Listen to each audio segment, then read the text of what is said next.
Muto akufi ne kokufa. Bakangaye. Mais c'est quoi ça? C'est quoi ton... Tu veux prier le quelqu'un mère? Vous avez versé? Non, maman.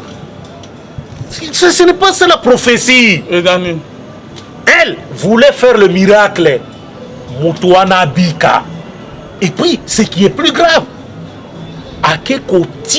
est-ce que Maloba Bakisa Kiwana, les malades avaient besoin de l'eau. Soké Kokisamite, Yazongi Viakal. Est-ce que les malades avaient besoin de l'eau? Mais tiens,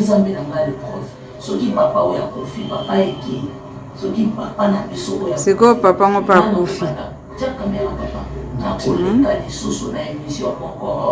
Ce qui papa n'a pu s'opposer à Kofi, Naï Jeannette, prophétesse Jeannette, au milieu de son pays, n'a zongé les vies. C'est quoi papa on casse à Kofi? C'est quoi zongé la vie de tes hommes à Makambo? Il y a ma boîte, il y a ma vie à Banako Sala. Président a réveil et à l'église de réveil au Congo, prophète Dodo Kam. Il faut se saisir dans l'Ikamba. Comité de discipline. Ah, ça va ça. Bazoua maman na ba benganaye. Ba chasser complètement de l'église. Ba benganaye. Abima. Ba pekisa bi maman. Prophétesse wana. Ba benganaye ba interdire. Ba dit maman. Plus jamais, aucune fois. Yo o meka ko loba makambo a crise parce que tu l'as humilié complètement. Parce que le malade là n'avait pas besoin que makambo na yo wana. C'est que prophète commis na zaba commis avec beaucoup d'assurance. Non maman, papa est assis. C'est kayoka yinzambe. Ayoka ki elo côté, mon pepe moko ya mabe tindaki ye. Mon pepe moko ya mabe tindaki ye atende kuna. Le malade n'avait pas besoin d'entendre elo kwa lobaki wana. Qu'est-ce qu'il est allé d'ailleurs faire là-bas? Qu'est-ce qu'il est allé faire là-bas? Non, appelle ça que courage on a non, ce n'est pas son rôle. La Bible dit quoi? Et le Bible vous imposez. Mais c'est elle. Elle dit à elle. Papa, tu connais le il dit au 11. Il y a ça, il parle à 11. Oh, papa, la mère de Jésus, la Madeleine, la miracle. C'est une femme qu'il faudrait chasser de l'église. Chasser de l'église comment? Bamona est sous-souté. Bamona est sous-souté. Va livrer au diable. Parce que y a mon quoi. Et vous prenez vos yeux, vous filmez, vous lectionner, on a média.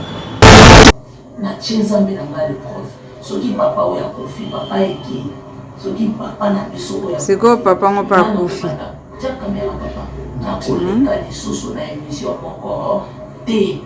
Ce qui papa n'a pu s'opposer à Kofi, Naï Jeannette, prophétesse Jeannette, au milieu de son pays, n'a zongé les vies. C'est quoi papa on casse à Kofi? C'est quoi zongé la vie de tes hommes à Makambo? Non. Et ça n'a pas si n'a pas. Non. Papa, a sali prière à modèle et le fait d'abattre ceux qui habitent qui te yazong et vine. Alfine on se répétant les sous alors que c'est énerve, il y a des opé sakanda. Il fallait pas l'obélo koana. Yangonde bibiché zo bananenga kosakanate. Dieu peut dire avoir envoyé cette femme là. Dieu peut dire vraiment que maman. Et puis accueillir caméraman. Un pauvre malade. Ah, famille, la famille nous va porter au plainte. Malade pas confie. Papa va porter au plainte. Maman. Mais c'est la vérité. Droit et côté nakati, je sais côté nakati. Toi tu viens ici, tu pries pour notre papa. Soki azaki na bana, soki na basi. Même yombe gauche peut se fâcher. Maman, kange na liputo maman. Maman. Yakako. Maman. Au monde bien qu'il souffre. Il est là, il souffre. Toza koluka ba moignon soit big. Toi, tu viens prier pour se libérer de ceux qui habitent quitté. Ceux qui habitent quitté aux Zongelini noirs. Maintenant, il meurt. Maman, tokotika yote. Maman, tokotika yote parce que non, t'as la nègre qui n'a pété. Et le qui n'a. Ça, c'est se moquer même de Dieu. C'est se moquer même de Dieu. Donc, famille va porter plainte. Moutou akoufi ne kokouf. Bakangaye. C'est quoi ça? C'est quoi ton. Tu veux prier le quelqu'un mère?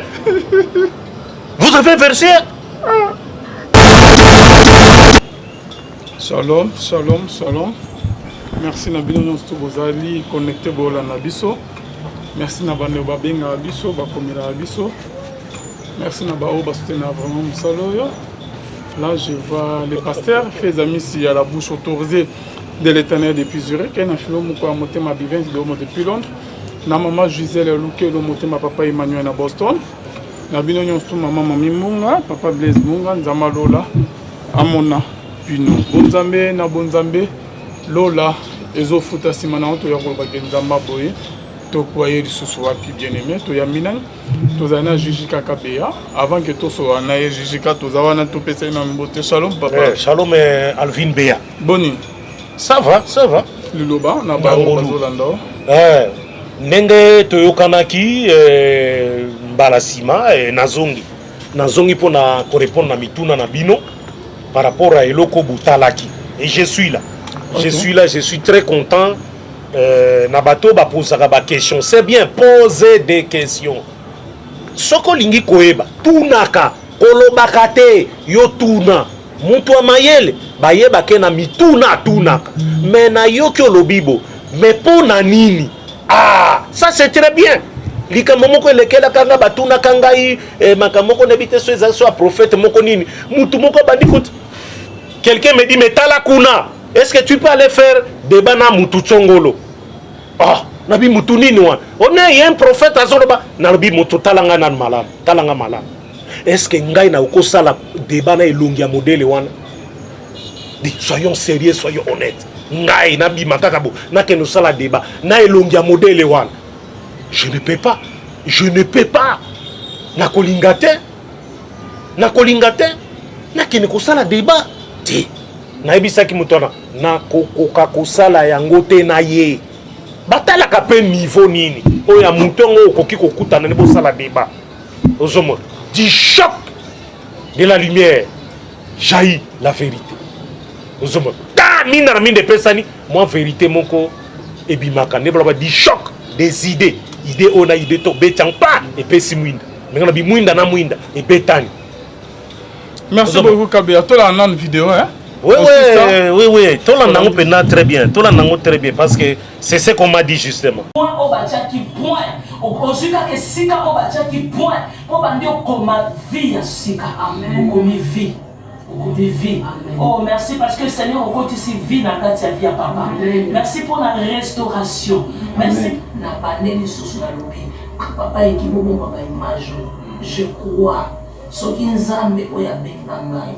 Na musala oyo. Azaya lukuta na chinzambe na ngale prof soki papa oya kofi papa eki soki papa na biso oya siko papa ngo pa kofi tia kamera papa na koleka lisusu na émission encore te soki papa na biso oyo akofi ngai Jeannette prophétesse Jeannette oyo bino nyonso boyebi nazongeli vie omoni témoignage siko papa ngo kasa kofi siko ozongela vie te ozomwa makambo nazongeli vie. Kabea, votre réaction par rapport à la vidéo, il y a prophétesse Jeannette, hein? Oh, il y a qui n'a pas prié les papa Nabiso, Guy Mario. Oh, il y a retour au cours Bakundi et Lobby. Ah, ok. Bakundi et Lobby, Mouyombe gauche na groupe naye, condoléances. Mais Alvin répond à la question qui m'a été posée. Quand ils m'ont envoyé ça, ils m'ont posé deux questions. Question à Liboso, l'autre fois, est-ce que prophétesse a coquille qu'on prophétisait donc qu'on enseignait? Prophétesse a coquille qu'on prophétisait donc qu'on enseignait? Ou a coquille qu'on prophétisait kak donc enseigner a coquille qu'on enseignait? Alors, réponse dans la copie, c'est qu'on a autant de verser très rapidement. Moi, si à qui qu'on prophétisait, oui, mais qu'on enseignait. Qu'on enseignait. Batoubaebi yango déjà, dans 1 Corinthiens 14, Bouebi yango, ce qui l'apôtre Paul a loba ki yango, c'est parce qu'il y avait des femmes à ce temps-là qui enseignaient. Babanaki côté à Dengenini, c'est parce que Bazalaki, d'après l'histoire de l'église, beaucoup de fouiller dans le documentaire de la musique, beaucoup de qu'il y avait des femmes oyo bazalaki pour autour ya baapôtre, d'autres même bazalaki même autour ya Christ na musika. Et bakendaki parce qu'il y a eu un certain moment de persécution, bakendaki na bango et na ba mibalo bakendaki na bango bapesaki bango autorisation ya koteya ozomona, bapesaki bango autorisation ya koteya. Yango wana sikoyo apôtre Paul ye a yokaki yango ayebisi siko ba Corinthiens o bango bakokaki kosala ozomona. Ye apôtre Paul tanga yokaki yango, écoutez ce qu'il a lobaki. Pour ceux qui ezalaka te ngaka lobate, si il a dit c'est parce que basi moko bazalaki wana bakomaki kote, elles écrivaient même bazaki kokoma mais pite na bango eyebani, elles écrivaient ozomona. Apôtre Paul alobi non na oyo botuni ngai wana ezali ndenge wana te. Ye alobi soki natangi na 22, car Dieu n'est pas un Dieu de désordre. Natala malamu, hein? Car Dieu n'est pas un Dieu de désordre, mais un Dieu de paix. Un Dieu de paix. Dieu a désordre, un Dieu de paix. Comme dans toutes les églises des saints. Comme dans toutes les églises des saints. Au monde que l'église ouana, et ça va sainteté, il dit comme, et bon dans les autres églises. Donc ici il parle na batunaye, parce que dans d'autres églises, les femmes enseignaient. Les femmes avaient l'autorisation à enseigner. Pour les sikoya, il y a comme dans toutes les églises des saints, que les femmes se taisent dans les assemblées, car il ne leur est pas permis d'y parler, mais qu'elles soient soumises selon ce que dit aussi la loi. Donc la loi disait que les femmes ne pouvaient pas collaborer. Si elles veulent s'instruire sur quelque chose, qu'elles interrogent leur mari à la maison, car il est malséant à une femme de parler dans l'église. Et ici, c'est quoi apôtre Paul a répliqué les batouana. Et on comprend. Est-ce que de chez vous que la parole de Dieu est sortie? Ah, est-ce que ça parle le Banzambe Bima? Aujourd'hui, c'est pareil. Le Banzambe est à Jérusalem et où pas na bisote. Et aujourd'hui, nous avons créé un évangile congolais. Nassima, il y a écriture, il y a des juifs. Nous avons créé l'église Nabiso. Et c'est ce qui cause la division et le désordre. Quand il en est, continuons, c'est commis. Ici, l'apôtre Promenade a répliqué les batouana. Oyo bapesa kibasi autorisation bataire. Est-ce de chez vous que la parole de Dieu est sortie? Est-ce pas la Bible de Outaki? Est-ce à vous seul qu'elle est parvenue? Est-ce que ça n'a pas nabino? Parce que qui est comme la kibango. Est-ce que ça n'a pas nabino de komeli? Bisope komeli. Ici à Bakiseli. Wanazo répondre bango. Si quelqu'un croit être prophète ou inspiré, qu'il reconnaisse ce que je vous dis est un commandement du Seigneur. Ah, ici c'est quoi ici bango? Si quelqu'un croit être prophète, alors bien ça prophète, venu du Seigneur. Parce que l'apôtre Paul ici, en tant qu'envoyé, apôtre placé par Jésus-Christ, a répondu de bango. Ce qui parce que ma prophète c'est le prophète qui apporte la confusion. Ici on comprend aussi que ma prophète et apporte pour la répliquer bango. Si quelqu'un croit être prophète ou inspiré, azana maïla ko comprendre qu'il reconnaisse que ce que je vous dis est un commandement du Seigneur. Donc c'est un commandement du Seigneur. Mais si quelqu'un l'ignore, ici dit maintenant si quelqu'un aboyne koloba prophète ou inspiré, mais alobi quelqu'un, si quelqu'un l'ignore, qui l'ignore? Donc baonyos bazako ignorer les commandements du Seigneur, eh bien bazali libre na bango ya ko ignorer ndenge l'apôtre Paul alobi. La même chose apôtre Paul aye na Galate, aye pardon na Timothée, aye bisi la même chose o alobela ki banan ba Corinthiens. Na 1 Timothée 2. Oui, bien, na okende rapidement. Je veux que les femmes vêtues d'une manière, na lingina zwa awate, na kende na 11 c'est mieux, que les femmes, que la femme écoute l'instruction en silence, avec une entière soumission. Je ne permets pas à la femme d'enseigner, ni de prendre de l'autorité sur l'homme, mais elle doit demeurer dans le silence. Parce que même Timothée Panaye, il y avait des femmes qui s'étaient nommées apôtres, prophétesses et consorts. Et ici, dans Timothée, apôtre Paul explique maintenant la loi. Car Adam était formé le premier. Adam de bayebisaki ye. Okolia bambuma nyonso ya banzete. Sauf là, l'arbre de la connaissance du bien et du mal. Okoli angote. Le jour où tu mangeras, tu mourras. C'est Adam qui a été dit, pas Ève. Apôtre Paul a dit à Timothée, car Yebaka, Adam a été formé le premier, Ève ensuite. Et puis Abakisi, ce n'est pas Adam qui a été séduit. Ah! Adam c'est la femme qui séduit et coupable de toute transgression. Voilà! Moi, si il y a quelque chose dans nyoka, au lieu qu'il y a bengata Adam, et puis ces serpents-là, Asbanga qui Adam pour nani, soit qui vraiment mobile lombe, a tellement qui m'acasse, a qui ne retourne Adam. Pourquoi il avait peur? C'est ça la force d'un homme, la puissance d'un homme, la capacité d'un homme. À sa connaissance, à tout en connaissance, à tout en. Voilà un homme qui est capable, fort, puissant, connaissance et ton, à tout en. Et ça qui a bangi, les serpents anciens étaient faibles, à bangaki, à qui retourne à Ève.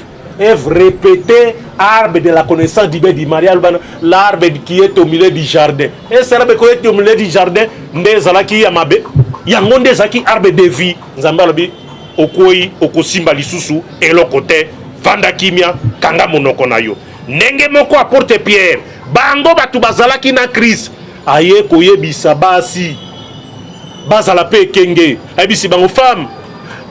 Soyez de même soumis à vos maris, afin que si quelqu'un n'obéisse point à la parole, qu'il soit gagné. Voilà. Donc, Pételo qui a été là, qui a mangé, bu dans Christ, Yemokwa, Bandi Koloba. N'en reprenons pas, vous comprendre bien.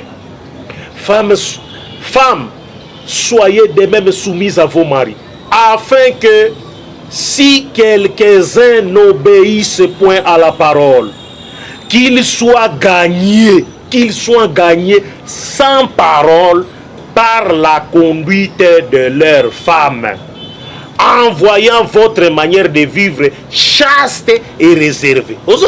Donc ici l'apôtre Paul a fongoli même, a emboîté l'apôtre Paul à la baki. Maman, vanda kimia, batala ka comportement, comme ka côté ya mobali na yote, loko la côté mususu. Si l'apôtre Pierre le dit, c'est parce qu'il y avait des femmes qui parlaient, qui basaient côté à Mibali na bango. Maman moko boye, na pese mbote, alingi to solo la kamingi tout le temps maman wana. Elle a bien été, mais Akila c'est Priscille, Akila dit non, maman. Sinon, la Bible se contredit. Sinon, elle se contredit. Ça n'a qu'à des apôtres de contredire. Qui parlait? Ils étaient à 2 mois, c'est na Mobal. Ils parlaient à quelqu'un. Mais qui parlait? Ils ne parlaient pas tous à la fois. Il est pris à l'écart, mais oui, pris à l'écart, c'est bien, mais qui parlait? Il lui montrait, c'est vrai, mais ce qui parlait, montrer à quelqu'un, c'est bien, c'est une chose, mais qui parlait alors? C'est ça le problème. Ok, papa, Nabi, ok, ça va. Il y a parmi ceux qui ignorent. Alors, dans l'Apocalypse, on a Kosukis. Et là aussi, dans l'Apocalypse 2, dans un Apocalypse 2, ici également, il y a Jean qui a vu la vision. Alors bien, avant de répondre à ce qu'on a question, dans Apocalypse 2, verset 20, Jean, qui peut parmi les apôtres, il dit ici clairement, après avoir vu Ndenge programme en Zambé, après ça qui Jésus-Christ appelle pour l'église, tout au long il y a Mibeko. Pardon, tout au long il y a Mikolo. Début Tisukanango. Alobi.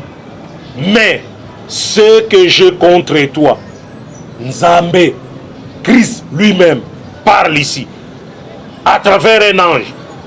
Parce que Jean écrivait, tout ce qu'on lui disait. Mais ce que j'ai contre toi, c'est que tu laisses la femme Jézabel, qui se dit prophétesse. Ah, Alvino comprendre. Beaucoup se disent prophétesse, ces femmes-là, se disent prophétesses. Elles ne le sont pas. Ici, Jézabel, déjà, Zambé a monaki elle se disait prophétesse.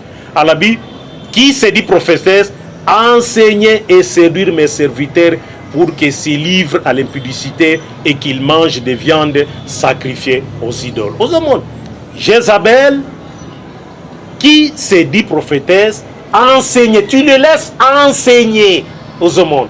Enseigner, donc, la femme ne peut pas enseigner. Mais prophétiser, oui. Oui, maman, oui. Parce que Joël a lobby yango, oui. Nous sommes tout à fait d'accord.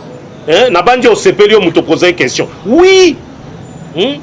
Dans Joël 2, verset 28, et lobby yango clairement. Nathan yango rapidement, et puis Alvina continue dans mituna. Joël 2, 28. Et ça, moi je ne vous apprends rien. Alors, après cela, Joël 2, 28. Après cela, je répandrai mon esprit sur toute chair. Je répandrai l'esprit du Seigneur et Kokita sur toute chair. Vos fils et vos filles prophétiseront. Ma maman, vos fils et vos filles prophétiseront. Vos vieillards auront des songes et vos jeunes gens des visions. Donc, la femme peut prophétiser. Talana acte des apôtres Awa, au Komona, il y a eu un serviteur évangéliste, Totangango, Basi, elles avaient 4 filles, et ces filles prophétisaient aux hommes. Ces filles, elles ont prophétisé. Acte des apôtres, chapitre 2, Natanga 8 à 9, dans verset 8. Nous partîmes le lendemain et nous arrivâmes à Césarée, étant entrés dans la maison de Philippe, l'évangéliste. Philippe l'évangéliste, qui était l'un des 7, nous logeâmes chez lui. Il avait 4 filles vierges qui prophétisaient. 4 filles vierges qui prophétisaient. Donc, la femme peut prophétiser. On est Pessameli. Dengue prophétesse Déborah Asalaki. Mais enseigner, Lukuta, n'a pas écrit écriture et zalité. N'a pas nous posé question, a eu réponse. Alors, la deuxième question, elle vient au par rapport à Ninouana. Et n'a pas notaki yango. Alors, est-ce qu'une femme, est-ce qu'une prophétesse peut faire un miracle? Si oui, Barbie peut sa verser. Totanga kombo nae. Darvin, nae bité. Je n'ai pas de versets, je ne colle pas les noms. Na fouillé Kobana Genèse, Tina Apocalypse. Ata moi si mon côté, atikali ko sala miracle. Mon côté. Beaucoup sakola. Prophétiser, elle peut le faire. Comment ça sakola facilement? Mais est-ce qu'à prophétiser, pourquoi vous avez contre prophétie? Non. Prophète non, Jeannette. Non, maman. Ce n'est pas ça la prophétie. Et Daniel. Elle voulait faire le miracle. Moutouana Bika. Et puis, ce qui est plus grave, à quel côté est-ce que Maloba Bakisa Kiwana, les malades pouvaient, les malades avaient besoin de l'Okwana. Soké, Kokisamite, Yazongi Viakal. Est-ce que les malades là avaient besoin de l'Okwana? Mais tiens-go. Jeannette, Azana Vinin. Tiens-ni. Est-ce qu'elle pouvait dire l'Okwana? Ah, ok. Est-ce qu'elle pouvait dire l'Okwana? Aza ex, il y a moi si. Ex, il y a musicien, mon bon, musicien, mon payé, ex, c'est malheureux, Alvin. C'est malheureux. C'est gazon, il y a musicien, il y a boîte, il y a vie à Banako Sala. Président est réveillé et à l'église de réveil au Congo, prophète Dodo Kam. Il faut se saisir dans les Kambang. Comité de discipline. Ah, ça va ça. Bazoua maman na ba benganaye. Ba chasser complètement de l'église. Ba benganaye.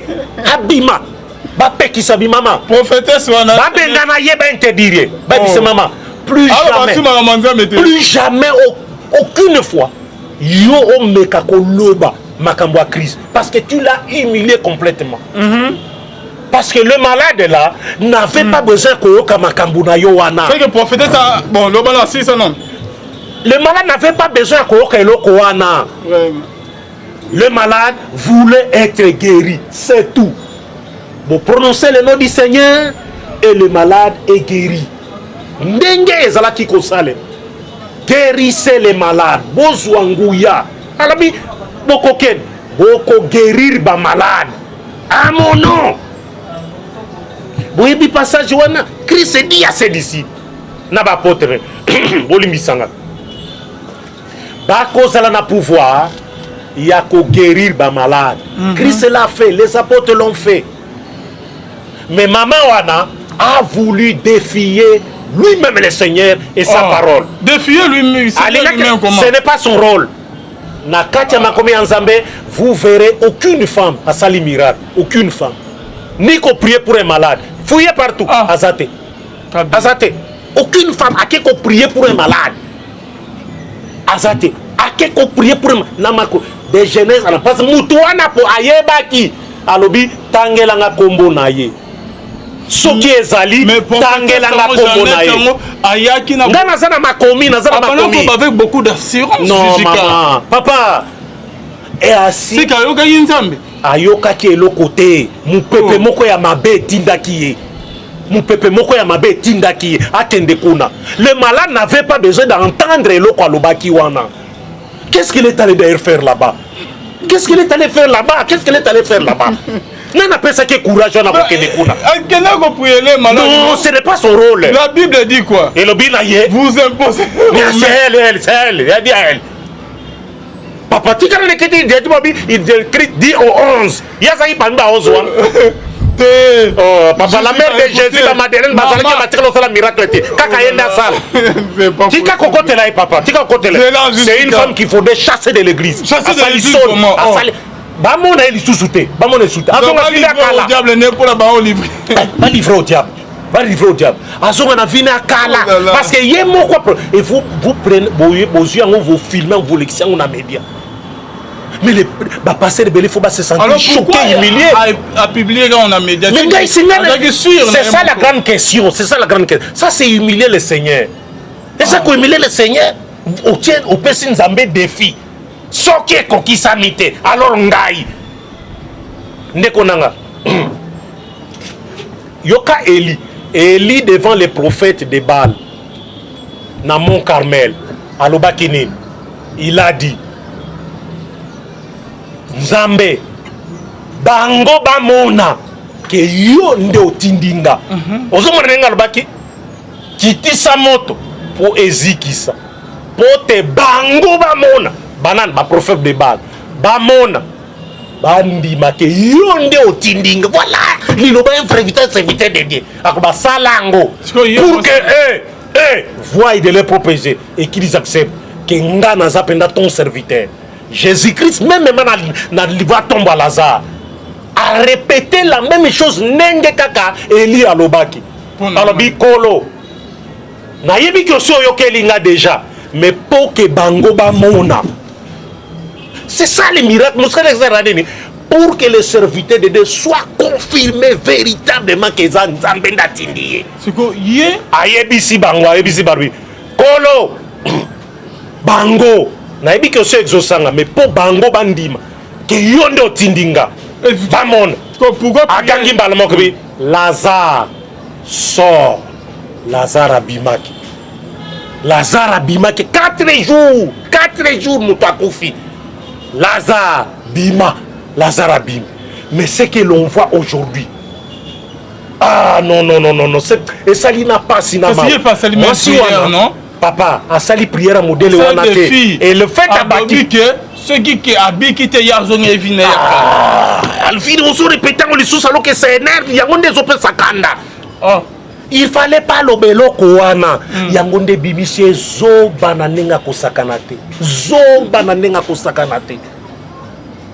alvin omoni basio nyons balingi ko zala liboso côté yaka ba perdaka féminité na bango. Il y a 3 choses pour bon moi César.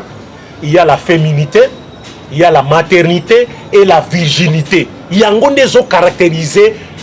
Il a commis ça tout pas moi. Mais ces femmes-là qui sont enceintes, là, bango très bien. Bah, comment le croit, bah, mibal. Elles parlent comme un homme, hein. Regarde ces femmes-là qui enseignent. Elles n'ont plus leur féminité. Bah, perdra féminité. Bah, comment le croit, bah, mibal, ils m'ont comme même kolobela, même que ça. Mais aux hommes, tu parles comme une femme. Pourquoi tu parles comme un homme? Pourquoi tu parles comme un homme? Donc, elle a qui c'est que côté ya kaka oyo. Passer Charles Bostra. Yo kaka. Ne pesa melio. Maman Vanda, pardon. Maman Vanda. Ça la bâtisse au salon. Kito. Ça la ngozo ça. Mais ces femmes-là qui sont. Ont perdu complètement leur féminité. C'est devenu comme des hommes. C'est pourquoi l'apôtre Pierre, Nanja, Banzambe, Aboya, Boutique là-bas, si. Boutique la Mibal. Parce que c'est on jugé. Bien, on éviter le jugement en Zambé à travers le Lubana. Eh, Boutique la Mibal. Nzambé n'a tout n'a pas. On sait qu'il va Dieu peut dire avoir envoyé cette femme-là. Dieu peut dire vraiment qu'il y a une maman. Et puis, accueillir un caméraman. Un pauvre malade. Ah, famille, la famille nous va porter plainte. Hein? Malade pas confié. Papa va porter plainte. Maman. Ah. Mais c'est la vérité. Droit et côté nakati, je sais côté nakati. Toi, tu viens ici, tu pries pour notre papa. Ce qui a zaki na bana, ce qui na basi. Même Yombe gauche peut se fâcher. Maman, quand il y a maman, maman. Au monde bien qu'il souffre. Il est là, il souffre. Tout ça qu'on le soit big. Toi, tu viens prier pour se libérer. Ceux qui a biquité. Ceux qui a biquité aux ongles noirs. Maintenant, il meurt. Maman, tokoti kayote. Maman, tokoti kayote parce que non, t'as la nègre qui n'a pété. Et le qui n'a. Ça, c'est se moquer même de Dieu. C'est se moquer même de Dieu. Donc, famille va porter plainte. Nabi n'a pas mis sous. Bah, coucou porter plainte. Parce qu'il ne dit pas qu'il y a un bomicier. Namaloba bimisa kiwan. Parce qu'il ne pouvait pas prononcer maloba wana. Yoyaka bondela kolo olobaki natie maboko na ngai mutu oyo abika na kombo na yo mosanda. Amen. Papa okotelema nakei tango baluka azokende akotaka na mutu kaka bo mama naza atelemi mais mutu akufi ndeko kufa. Bakangaye. Mais c'est quoi ça? C'est quoi ton... Quelqu'un qui fait prier le quelqu'un meurt? Vous avez versé? Mais on dirait qu'il y a un défi de passer à l'aise. Non, laisse venir rendre visite à malade. En tout cas, on bimisa maloba wana te. Achele le boga puya baluka kene. Bon, il y a le big ce gars big qui était à zone de vie à Mokid. Tu vois ce serviteur là? Il était sage. Voilà ça. Il avait compris. En tout cas, il était sage. Il a regardé seulement la personne. Moi, ça c'est moi qui l'ai dit. Hein? Moi qui l'ai dit. D'après ce que moi j'avais vu. J'ai comme l'impression qu'il avait compris que il ne va pas vivre. Il n'a pas voulu qu'on... Il avait compris que non, il ne va pas vivre. Moi j'ai pris, mais que la volonté du Seigneur s'efface. Que la volonté du Seigneur s'efface. Et puis il est parti. Non. Ce qui a le bien l'obébélé. Na niveau naïe, au bakoloba. Au cas où il si mabe. Et puis les gens ont parlé justement aussi contre lui. Vraiment. Moi j'ai entendu ça. Mais dans le but, Abikité, Akoufi, à prier. Il prie. Alors que l'Écriture dit, vous imposerez les mains aux malades, ils seront guéris. Mais lui, il impose. Mais la personne meurt. Les gens avaient mal parlé, mal interprété. Mais Malobani n'a tika la kikoloba, to ebité. Il avait prié et puis Akiatiki n'a maboko ankolo. Soki nzambe ozui, soko ozui te a. Mais ce qui est comme wana, il faut justifier. Parce que les apôtres, ils l'ont amené chez le Seigneur. Ils sont allés chez le Seigneur. Papa, tu as dit que tu n'as pas de disciple, tu n'as pas de kolo asiliki. Bakoka kite. boya na yawa ozomona bango bakokaki te. Vous voyez, un serviteur peut échouer na miracle mais benga mususu te. Ah papa nakoki te. Oh nayebi moko je vais chez lui. Toba tout le monde que ah serviteur de ko imposer muto na biso malade. Tomoni abikité. Allons chez l'autre. C'est ces gens-là qui l'ont fait, c'est ces gens-là. Ce ne sont pas les apôtres. Les apôtres avaient échoué tout simplement. Alors que si bakena basala même owana ba échoué ah nengani tokokité. Ah oyo comme loko mususu batola ba ah botika ba disciple ne ba ebe l'autre côté. Toke n'est pas yé moko. Ils sont venus chez le Seigneur a guéri. Accueilli. Qu'est-ce que les apôtres ont fait après? Ils sont allés vers lui. Seigneur, mais n'engagez pas de coca quitter. Dis bah apôtre wana, bazaki maël. Dieu les avait bien. Quelle humilité! Mais ouais, Bissau, il faut un miracle. Qui les réussit? Il croit c'est pas quoi là? Il croit c'est les bras. Alors que c'est les miracles, pourquoi ils s'imbitent? Mais tu devais t'interroger.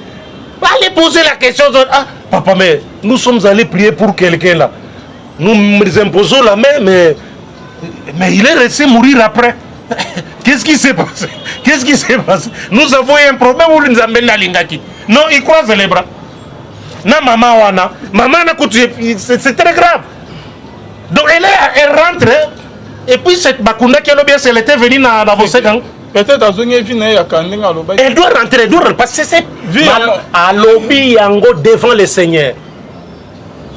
C'est acté dans l'eau. Bako considérer les sous-soutés, c'est fini.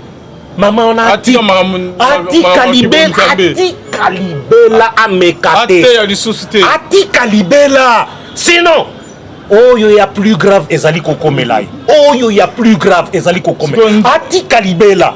Parce que comme elle humilie la parole de Dieu, elle humilie le Seigneur qui a dit, vous imposerez. On dit ça aux hommes. Il y a accueilli. C'est comme passer à l'aise accueillir, on a accueilli Mayele. Attends, mouton à Kokouf. Mais, Natika Volontanzame, il part. Toi, tu viens avec le courage, et tu prononces mal la parole. C'est comme ça que Ève avait dit à Satan. L'arbre qui est au milieu du jardin, l'arbre qui est au milieu du jardin, n'est l'arbre de la vie.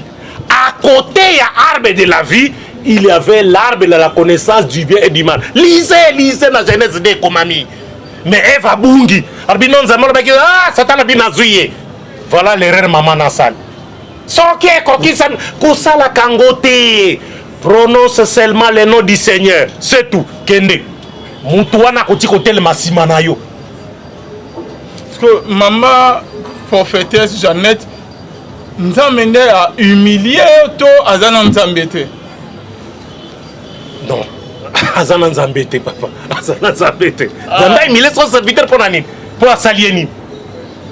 Non. Soké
message à Komikak, pasteur Charles Bossa. Oh, na comprendre te.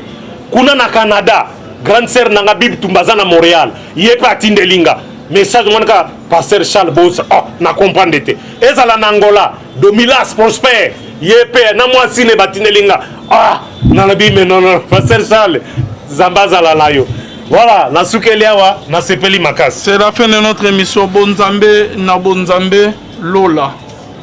Toujours, toujours. Simon Toyaroloba, Zambia Biblia. Ya maloba kaka pamba te. Ceux qui parlent seulement. Ça, voilà. Ça, c'est la parole du Seigneur. Méditez jour et nuit pour agir conformément à ce qui est écrit. Ne soyez pas comme les scribes et les pharisiens. Mais pour les scribes, ne faites pas ce qu'ils font, mais faites ce qu'ils vous disent. Voici ce qu'ils vous disent, Yango. Faites-le. Mais bon, la maramba pharisien, ma vie na bang. Ou la boninga poison pamba. Vraiment. Ils parlent de moi, mais leur cœur. Ils viennent à vous. Hein? Ils viennent à vous. Avec des habits de brebis. Mais au-dedans. Au-dedans. Au-dedans. Yesunde Mosuki si. L'eau les eaux fout à bail.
message à Komikak, pasteur Charles Bossa. Oh, na comprendre te. Kuna na Canada, grande sœur nanga Bib Tumbaza na Montréal. Yepa Tindelinga. Message monaka pasteur Charles Bossa. Oh, na comprendre te. Ezala na Angola, Domilas Prosper. Yepe na mwasi ne Batindelinga. Ah, na nabi mais non, pasteur Charles Zambaza la layo. Voilà, na sukeliawa, na sepeli makas. C'est la fin de notre émission. Bonzambe na Bonzambe Lola. Toujours. Simon to yaro ba Tokolo banzambe. To koye wapi du Nzambe a Biblia. Ya maloba kaka pamba te. Ceux qui parlent seulement. Ça, voilà. Ça c'est la parole du Seigneur. Méditez jour et nuit pour agir conformément à ce qui est écrit. Ne soyez pas comme les scribes et les pharisiens. Mais pour les scribes, ne faites pas ce qu'ils font, mais faites ce qu'ils vous disent. Voici ce qu'ils vous disent, Yango. Faites-le. Mais bon, la pharisien, ma vie n'a pas. La boninga poison pamba. Vraiment. Ils parlent de moi, mais leur cœur. Ils viennent à vous. Hein? Ils viennent à vous. Avec des habits de brebis. Mais au-dedans. Au-dedans. Yesunde Moussoukisi, l'eau les eaux foutabaï.